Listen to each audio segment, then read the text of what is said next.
New York, le 30 août 1937. Bienvenue à tous et à toutes pour ce championnat du monde des poids lourds qui va opposer le tenant du titre, Joe Louis, à son challenger gallois, Tommy Farr. Joe Louis à droite sur votre écran, bien sûr, en culotte sombre. The Brown Bomber, le bombardier noir ou le bombardier brun si vous préférez, opposé à un challenger qui nous vient du Pays de Galles, de Tony Pandy, pour être tout à fait précis. Il s'agit de Tommy Farr. Et un combat dont Joe Louis est le favori logique, le grandissime favori pourrait-on même dire, face à un challenger qu'il y a encore de cela un an était complètement inconnu, que ce soit dans son propre pays ou dans le monde de la boxe en général.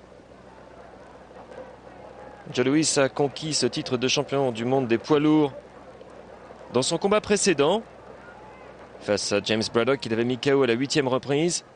C'était le 22 juin. Il y a donc un petit peu plus de 2 mois. Joe Louis toujours invaincu. Et Tommy Farr qui entame bien cette première reprise, travaillant en direct du gauche, son arme favorite. Continue bien travailler le champion du monde Joe Louis.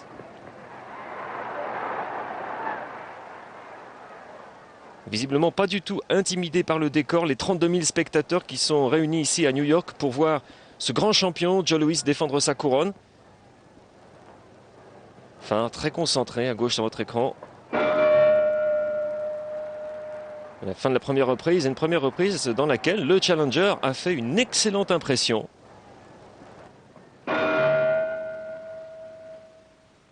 Tommy Farr, que vous reconnaissez à droite sur votre écran, cette silhouette beaucoup plus longiligne. Il faut dire que ce n'est pas un poids lourd naturel, c'est chez les mi-lourds qu'il s'était fait un nom. C'était chez les mi-lourds qu'il avait conquis son premier titre, qui était celui de champion du Pays de Galles. C'était en 1933. Il était ensuite devenu champion de Grande-Bretagne dans cette catégorie de poids en 1935, avant de devenir, à la surprise générale, on peut le dire, champion de Grande-Bretagne et de l'Empire chez les poids lourds. C'était le 15 mars de cette année 1937. Et depuis, Tommy Farr, dont on n'attendait pas grand-chose, s'est révélé le puits de la boxe en battant notamment Max Baer et Walter Neusel de manière tout à fait convaincante. Et le danger pour Joe Louis serait plutôt de sous-estimer Tommy Farr comme Max Baer l'avait fait lors de leur combat. Un Max Baer qui avait décidé de boxer pour la galerie en quelque sorte. Tandis que Tommy Farr, quant à lui, était là pour impressionner les juges. Et les avait suffisamment impressionnés pour remporter une décision. Joe Louis qui a l'habitude de ne pas faire beaucoup de détails et qui, une nouvelle fois, a fort à faire en cette seconde reprise. Qui regagne son coin en se demandant sans doute comment faire pour essayer de percer la défense de ce jeune Gallois qui n'a que 23 ans.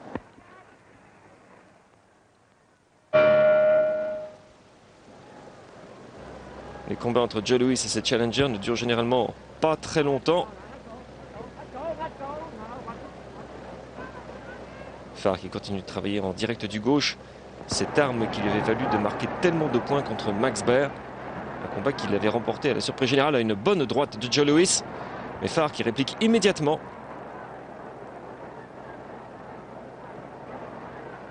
Toujours aussi bonne impression dans cette troisième reprise. Et une bonne droite là du challenger gallois. Le problème de Farr peut-être, mis à part le fait que son allonge n'est pas aussi grande que celle de Louis. Et que physiquement, il est peut-être moins costaud. C'est qu'il n'a pas vraiment le punch qui va avec cette boxe qu'il possède bien. Combat très propre pour l'instant, très équilibré. Alors, encore une bonne droite de Joe Louis, puis un crochet du gauche.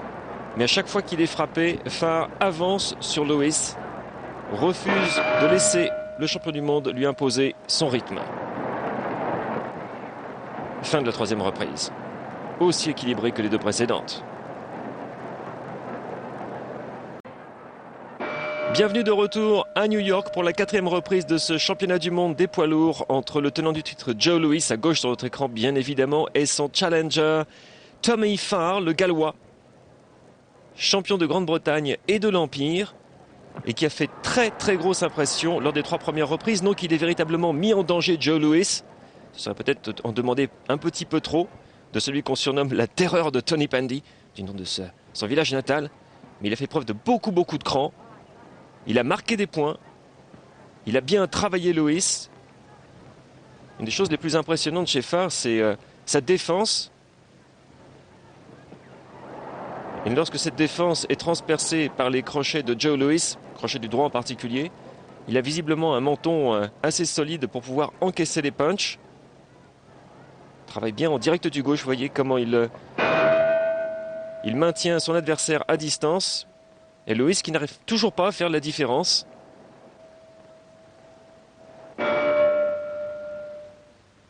Bien peu de gens auraient parié que ce combat, qui a attiré quand même 32 000 spectateurs, atteigne la 5e reprise.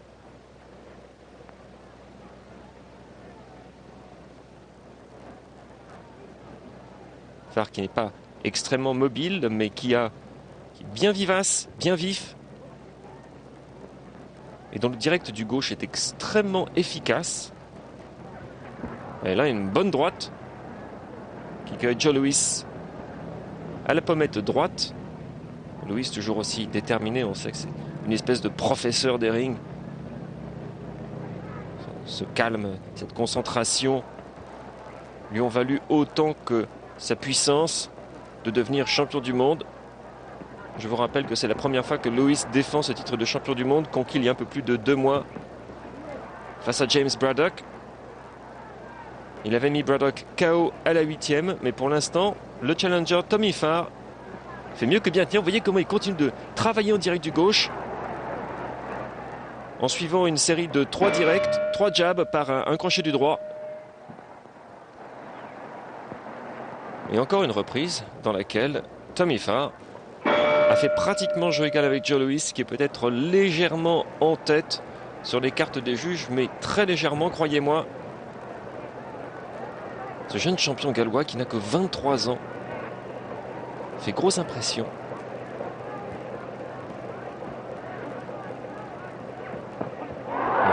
Bonne gauche de Tommy Farr. Une gauche qui a dû être accueillie avec beaucoup d'excitation et de nouveau une autre gauche, et Joe Louis qui se demande un petit peu ce qui lui arrive. On le voit un petit peu hésiter, un petit peu d'appréhension qui se lit dans le regard du champion. Farr qui continue de travailler intelligemment en direct du gauche, de maintenir Joe Louis à distance. Je disais, des coups qui sont accueillis sans doute avec une incroyable excitation dans le pays de Galles. En effet, ce match qui se dispute à New York est retransmis par la radio britannique en direct. Et il se dit que pratiquement tous les foyers du pays de Galles, dont Tommy Farr est bien évidemment originaire, ont la radio en marche et écoutent le commentaire de ce championnat du monde. Ils ont de quoi être fiers de leur représentant jusqu'à présent, qui fait mieux que se défendre.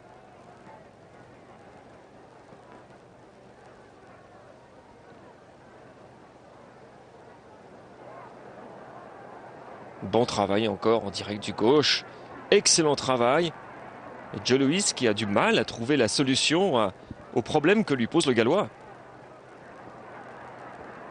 Il se permet même une petite danse d'esquive face au Brown Bomber de Lafayette, l'enfant de l'Alabama, Joe Louis. Et qui réplique bien là encore. Un crochet du gauche, un crochet du droit suivi d'une gauche et d'une attaque au corps. Farr qui est vraiment impressionnant.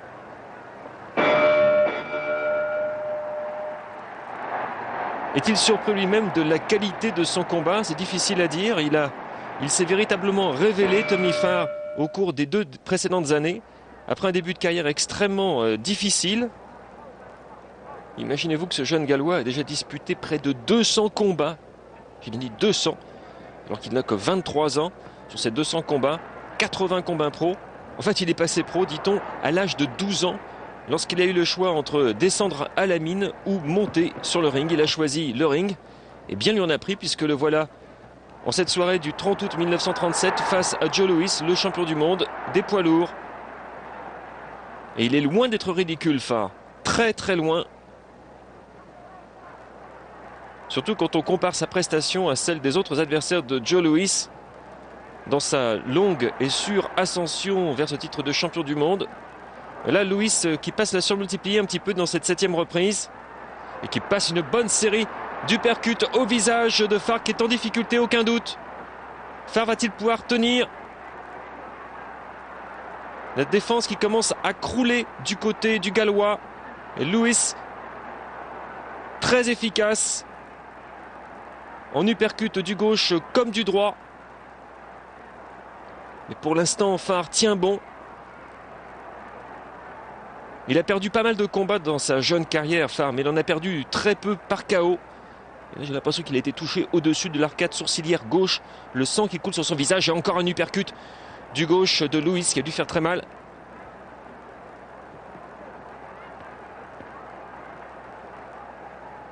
Également le sang qui coule du côté droit de son visage. Lewis a labouré le visage de Tommy Farr au cours de cette 7e reprise. La cloche qui est sans doute accueillie avec un certain soulagement dans le camp du Gallois. Lewis qui commence donc à imposer sa boxe, à faire respecter la hiérarchie. 8e reprise, c'était à la 8e reprise que Lewis avait conquis ce titre des poids lourds il y a 2 mois face à Braddock. Va-t-elle être fatale au challenger gallois?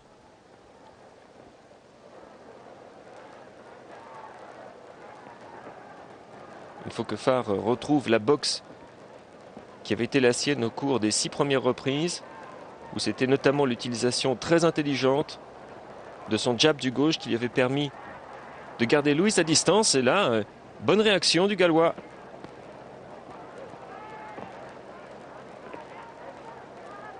Les hommes qui échangent direct du gauche sur direct du gauche. Un drôle du jeu du chat et de la souris.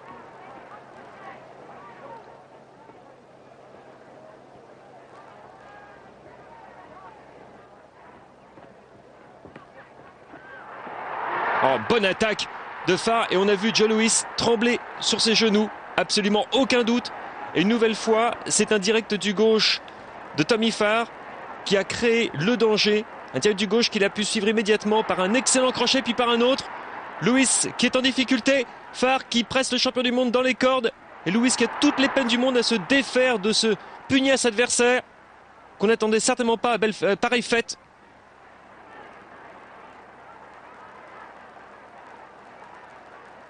Physiquement, il ne fait aucun doute que Tommy Farr a accusé le coup au cours de la 7e reprise, mais les ressources qu'il possède sont tout à fait étonnantes. Et voilà une 8e reprise que l'on donnera sans le moindre doute au challenger. Un challenger qui recolle dans ce combat prévu en 15 reprises. Les 32 000 spectateurs new-yorkais doivent se demander ce qui va se passer. Bien malin qu'il devinera. Après la 7e reprise, on avait pensé que Lewis avait pris l'ascendant et qu'il allait finir ce combat assez rapidement. Mais Farr s'est repris de très très belle manière.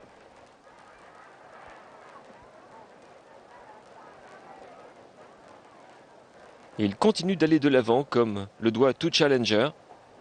Il continue à défier Joe Louis.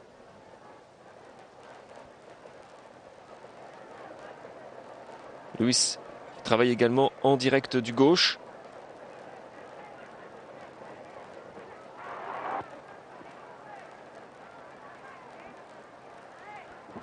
Ouh, un beau contre de Joe Louis. On a vu Tommy Farr lancer une gauche. Il s'est ouvert, il a ouvert sa garde. Et Louis en a profité immédiatement en répliquant lui également d'un crochet du gauche. Mais c'est un bon encaisseur que ce Tommy Farr.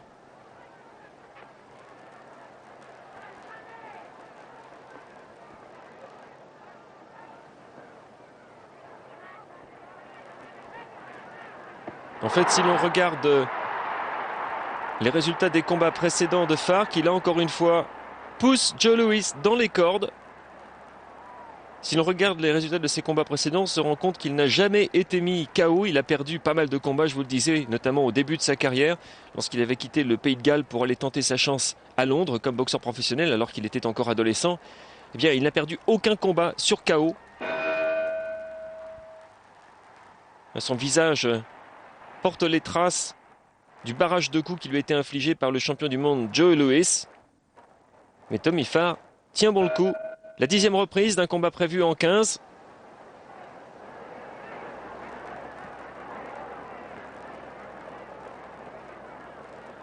Farr n'est peut-être pas le plus élégant des boxeurs. Vous voyez cette position voûtée, très en avant. Alors que Louis est d'un classicisme absolu.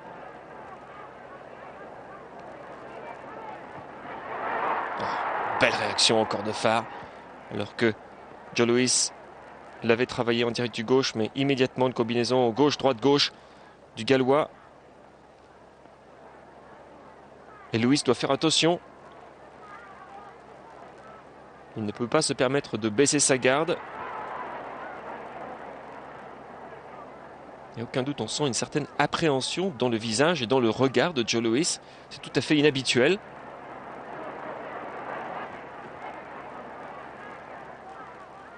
Il ne fait aucun doute que des deux boxeurs, Louis est celui qui est le plus complet, le plus talentueux si vous voulez, comme le prouve cette excellente droite. Fin de la 10e reprise, à l'avantage de Louis, certes.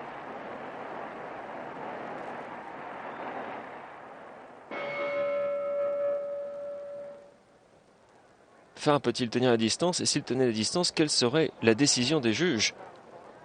Car si Joe Louis a pris un léger ascendant au cours des 3 dernières reprises, la 8e exceptée, cela dit, le début du combat était extrêmement équilibré.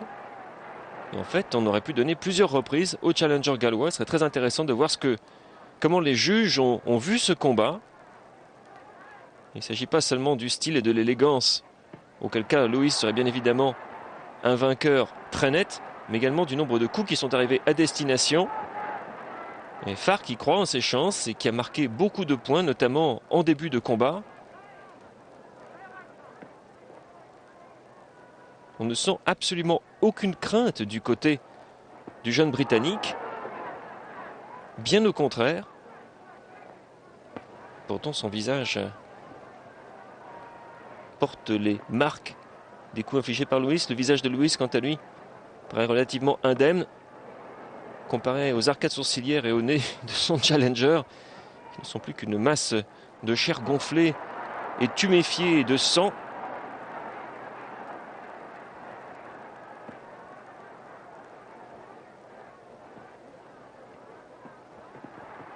Bon travail en direct du gauche de Farr. Louis a répliqué brièvement par un crochet du gauche. Mais là encore, c'est le challenger Tommy Farr qui a marqué le plus de points dans ce bref échange.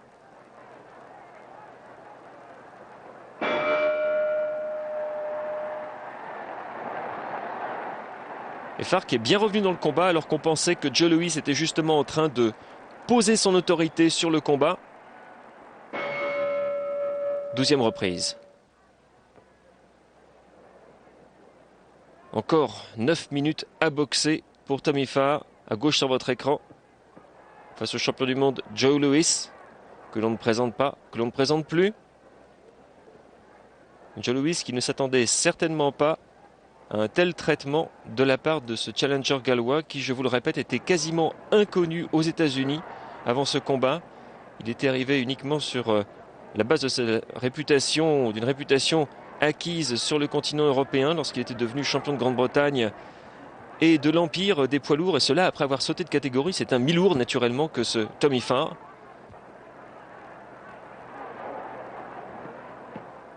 Excellent travail en direct du gauche, une nouvelle fois, et c'est ce direct du gauche qui avait été fatal à Max Baer, je vous le rappelle, lors du combat qui avait valu à Farr de pouvoir disputer ce championnat du monde. Baer avait sous-estimé Farr. Je ne pense pas qu'on puisse dire que Joe Louis ait fait la même erreur, mais Joe Louis a tout simplement affaire à un boxeur qui n'est pas au sommet de son art, car ce n'est pas véritablement d'art qu'on peut parler dans la personne de Tony Farr, mais au sommet de sa forme physique et certainement mentalement très très costaud. Costaud comme on doit l'être quand on est un enfant des vallées minières du Pays de Galles, que l'on a disputé plus de 200 combats à l'âge de 23 ans. Ah, excellente gauche de Farr. Mais Louis a répliqué immédiatement par une droite qui a frappé l'arête du nez de Farr.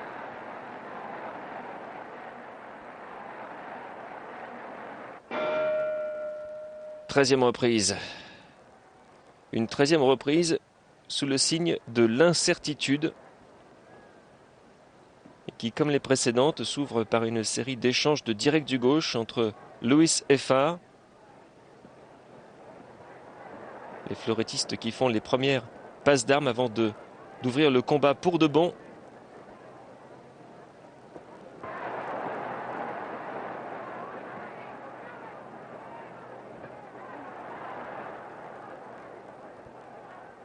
La tactique de Farr est extrêmement simple. Travailler en direct du gauche et suivre ces directs du gauche par des attaques du droit en crochet.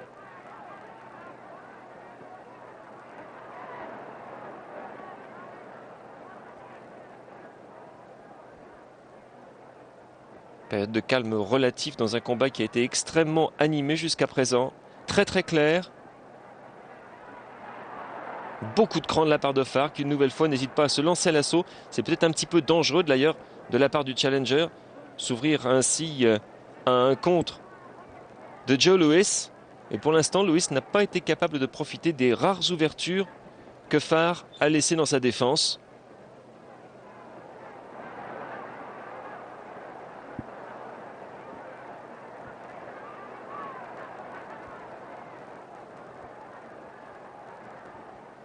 Louis qui semble dominer cette 13e reprise, imposer son rythme, mais qui se fait cueillir une nouvelle fois par une excellente droite du Gallois, puis par une bonne série au corps. Ah, on doit s'en poser des questions dans le coin de Joe Louis. 14e et avant-dernière reprise. Qui eût cru que Tommy Farr soit encore présent à ce stade du combat en ce 30 août 1937?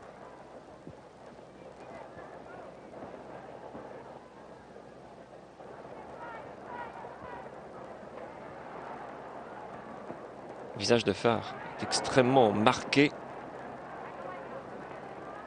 Mais il semble toujours aussi vif physiquement, aussi présent physiquement dans le ring qu'il l'a été dès la première reprise. Lorsqu'il a cueilli à froid Joe Louis. Ah, bonne droite du champion du monde, mais Farr qui peut répliquer en travaillant jab du gauche. Inlassablement, en travaillant cette gauche pour maintenir Louis à distance.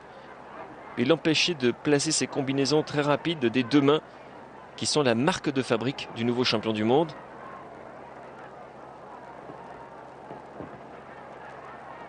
À toi, à moi, à toi, à moi, direct du gauche pour direct du gauche. Des échanges extrêmement équilibrés et Farr qui place une bonne droite une nouvelle fois, qui n'hésite pas à avancer sur le champion du monde. Une approche un petit peu risquée, certes, mais qui jusqu'à présent a payé.